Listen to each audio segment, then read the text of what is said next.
안녕하세요. 저는 송파구에 위치한 강철병원이라는 척추관절병원에서 진료를 하고 있는 정형외과 전문의 조수연이라고 합니다. 오늘 제가 이제 강의를 하고자 하는 내용은 인공관절 트렌드 총정리라는 내용입니다. 자, 어떤 경우에 수술을 하게 될까요? 대부분 퇴행성 관절염 말기가 되면은 더 이상 살릴 수 있는 부분도 없고 비수술적인 여러 주사요법들이 효과가 없기 때문에 이제는 수술을 받아야 된다라고 이제 하면서 인공관절 수술을 받게 됩니다. 비수술적인 치료의 효과에 대해서는 일부 있을 수는 있지만은 금방 또 통증이 생기기 때문에 제한적이라고 말씀드릴 수가 있고 수술적인 치료가 최종 선택이 될 수가 있겠습니다. 수술 방법은 이렇게 가운데 보시는 것처럼 인공관절을 다 바꾸어 넣는 인공관절 전치환술이 있고요. 부분 치환술을 할 수 있는 방법도 있습니다. 그렇다면 지금까지 인공관절이 한 40년 역사가 되는데요. 굉장히 관절이 휘고 연골이 다 닳아서 통증이 심했던 관절을 수술을 하고 나서 안 아프도록 하게 하는 것이 지금까지의 목적이었다면 새로운 제2의 인생의 서막이 되는 그런 시작점이 되기 때문에 이런 인공관절이 안 아프게 걷기 위함이 아니라 새로운 인생을 시작하는 수술로 이제 우리는 생각을 해야 됩니다.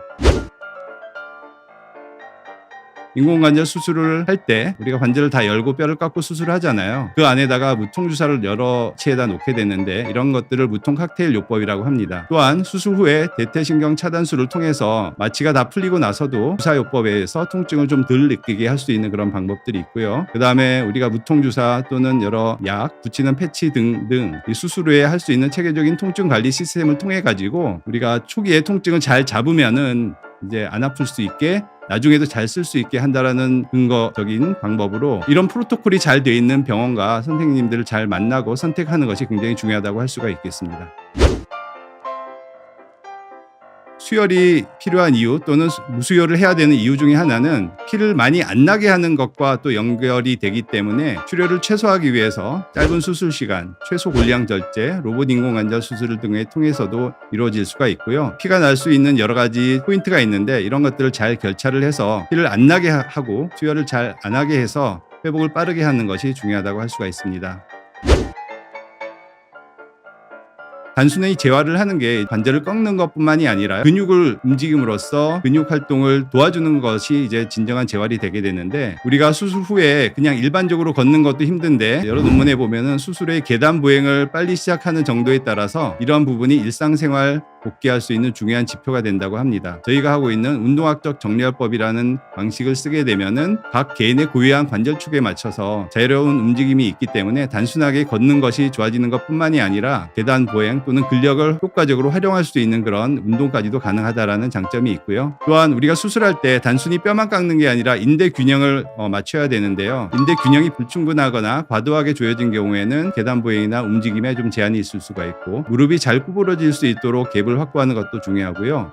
또한 수술 후에는 가급적이면 연부 조직을 잘 박리를 하지 않고 많이 건들지 않아야지 이러한 운동 또는 회복이 빠르다고 할 수가 있겠습니다.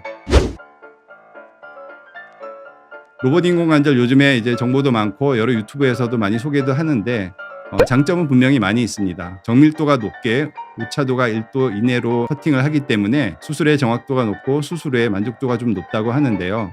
하지만 이런 것들이 전체적인 틀에서 본다라면은 일반 인공관절과 로봇 인공관절 둘 다의 방식이 기존의 다리를 똑바로 만드는 그런 기계적인 축에 대해서 뼈의 절삭을 하는 방법으로 이루어졌기 때문에 기본적인 그런 역학적 축에 맞는 수술을 얼마나 더 로봇으로 정확하게 하느냐 아니면은 숙련된 경험에 의해서 더 정확하게 하느냐의 차이가 있다고 볼 수가 있고요. 인공관절 수술하고 나면은 100% 다 만족하느냐? 결코 그렇지가 않죠. 그렇기 때문에 수술을 두려워하는 분들이 많은데요. 많은 보고에 보면은 10%에서 많게는 30%까지 인공관절에 대한 불만족을 얘기를 한다고 해요. 주위에 보면 무릎 수술에 아파하는 사람도 많고 특히 좌식 생활에 익숙한 동양권의 환자에서 불만족은 높다라고 합니다. 대부분은 이 인공관절 수술하게 되면은 자기 관절처럼 편하게 쓸 수 있다라는 기대감이 높는데 실제로는 그렇지 않거든요. 안에 이제 기계가 들어가 있고 딱딱한 임플란트가 들어가 있기 때문에 관절의 이질감, 관절 자각이라고 하는데요. 이런 것들이 있을 수가 있고 그리고 자연스럽게 내 무릎처럼 쓸 수 없다는 부분도 있어서 이런 것들이 하나의 요소가 될 수가 있겠습니다. 불만족의 주요 요인을 보면은 논문 기반 정리를 했는데요.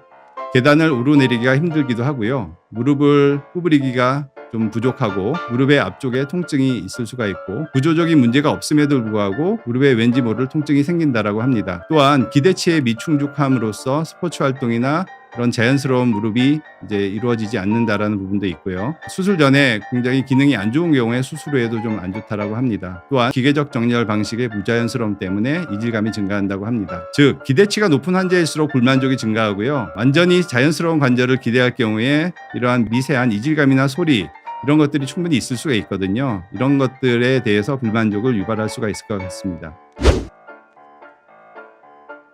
무릎 인공관절에 기본적인 어떤 전제 조건이 있습니다.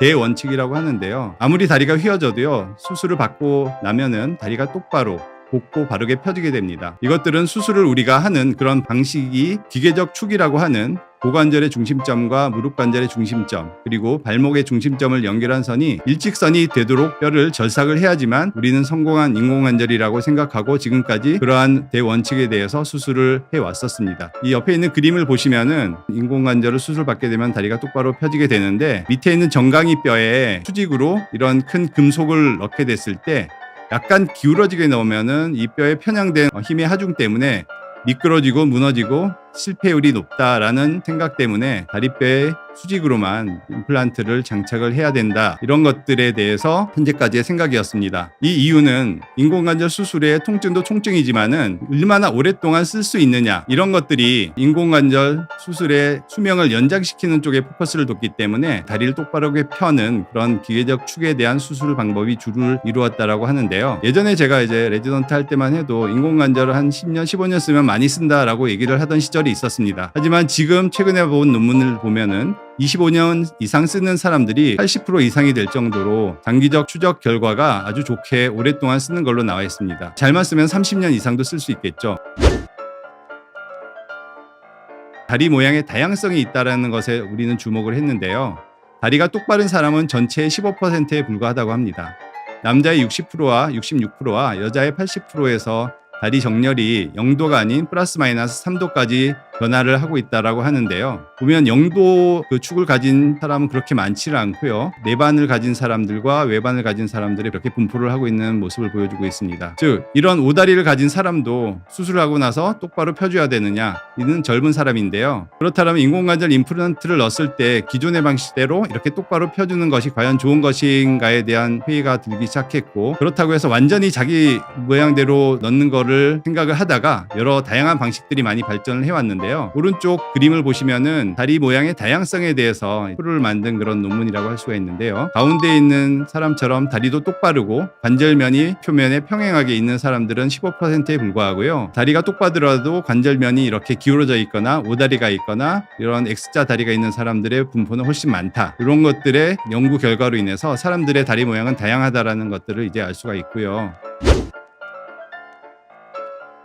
원래 타고 태어난 다리가 이렇게 좀 휘어진 상태에서 기존의 기계적 정렬 방식으로 이렇게 그 기계적 축의 수직으로 잘랐을 때에는 내측 측부인대, 외측 측부인대의 어떤 인대 밸런스가 깨지게 됩니다. 기계적 정렬로 잘라게 됐을 때는 이 안쪽이 굉장히 좁게 돼요. 이것들을 밸런스를 맞추게 하기 위해서 안에 있는 내측 측부인대를 유리를 한다 그럽니다. 박리를 해서 잘라내게 되고 그래서 밸런스를 맞추게 되는 수술을 지금까지 많이 해왔는데요. 그렇게 됐을 때는 편하게 걷는 장점도 있지만은 이 인대가 불균형 하기 때문에 무릎에 불안정성이 생길 수 있고 자기 관절의 조인트 라인이 달라지기 때문에 어딘가 이질감을 느끼게 된다는 불편함이 생길 수가 있습니다. 그렇게 인대를 자르는 방식을 수술 도구를 이용해서 자르게 되는데요. 수술을 할 때 보면 여러 가지 측부인대를 가지고 이렇게 기존에 잘랐던 방식을 하고요. 이 인공관절은 워낙에 뼈를 자르는 방식은 정렬화되었기 때문에 크게 다르지 않다. 하지만은 무릎 인공관절의 수명 또는 성공률을 높이기 위해서는 이 좌우의 밸런스를 맞추게 하기 위해서 인대를 유리하고 맞추는 수술 기술들이 굉장히 중요하고 굉장한 경험이 필요하다 이렇게 배웠고 저도 그런 수술 방법을 많이 썼습니다. 심지어는 인공관절은 뼈를 자르는 수술이 아니라 이러한 소프트 티슈, 연부 조직을 박리를 해가지고 밸런스를 맞추는 수술이다 된다라고까지 얘기를 할 정도로 수술하는 사람의 경험과 연부 조직의 풀기 이런 것들에 좌지우지를 많이 당하는 그런 수술이었습니다. 하지만 새로운 수술 방식은 이런 운동학적 정렬 방식에 의한 인공관절 수술이고요. 수술 방식은 되게 간단합니다. 자기가 가지고 있는 움직임을 그대로 구현한 그런 수술 방식이고요. 우리가 대퇴뼈를 움직일 때 일정한 축이 있어요. 그 축을 따라서 우리는 이 원통형의 회전 반경을 가지게 되는데요. 이런 회전 반경을 살려서 그대로 정면에서 봤을 때 이 회전 반경에 평행한 선으로 대퇴뼈의 원위부를 자르게 되고요. 그 다음에 경골, 정강이뼈의 근위부도 이런 회전 반경에 평이 되도록 자르기 때문에 기존 방식과는 다르게 잘리지만 나중에 이런 임플란트를 집어넣었을 때는 훨씬 더 자연스러운 무릎의 움직임을 얻을 수 있는 그런 상태가 된다고 합니다.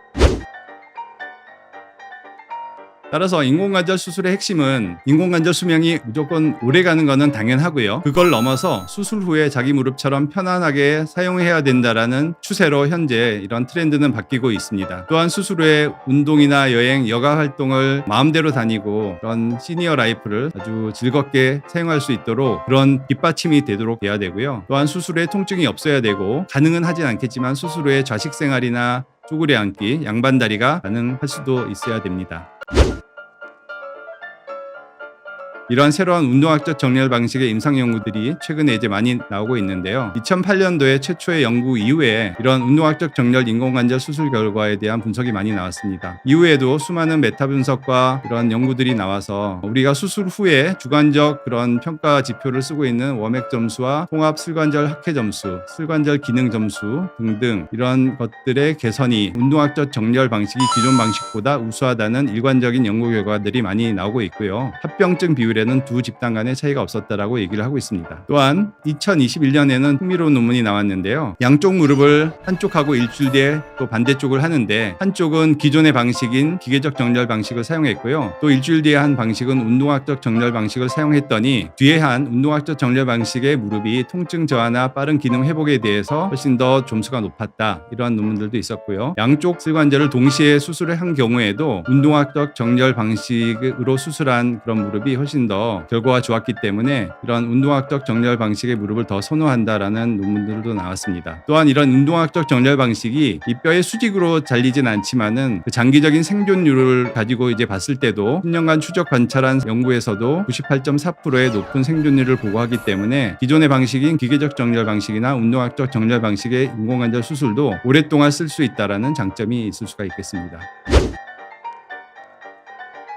그렇다면 로봇 인공관절 수술은 어떤 차이가 있느냐? 기존 방식으로 사용한다면은 이 사람의 손과 감각으로 이런 외의 고정 장치를 이용해서 뼈를 절삭하는 차이와 로봇이 기계적인 수치로 절삭하는 차이가 있을 뿐이고 미세한 어떤 정밀도의 차이는 있지만은 결과적으로 봤을 때 역학적 정렬 방식으로 한다는 거에선 큰 차이가 없어서 제가 보기에는 로봇 인공관절을 굳이 선택하지 않아도 숙련된 수술하는 선생님에게 받는다면 수술 결과는 동일하게 좋다고 생각합니다. 하지만 운동학적 정렬 방식으로 수술한다면 그 얘기가 좀 다른데요. 기존의 방식과는 다른 이런 새로운 방식으로 수술을 하게 될 경우에는 수술 도구들이 많이 부족하기 때문에 이런 로봇 인공관절을 사용할 수밖에 없습니다. 사람마다 다 다른 뼈의 모양과 다양한 관절의 회전축, 그다음에 다른 인대의 밸런스 이런 것들을 기존 수술 도구 방식으로는 구현이 불가능해서 로봇의 측정 및 도움이 필수적이라고 할 수가 있고요. 아까 봤듯이 이런 다리의 모양을 밸런스를 정확하게 하기 위해서는 이런 수치를 정확하게 수술 중에 직접 보고 측정할 수 있는 방식으로 수술을 하는 것도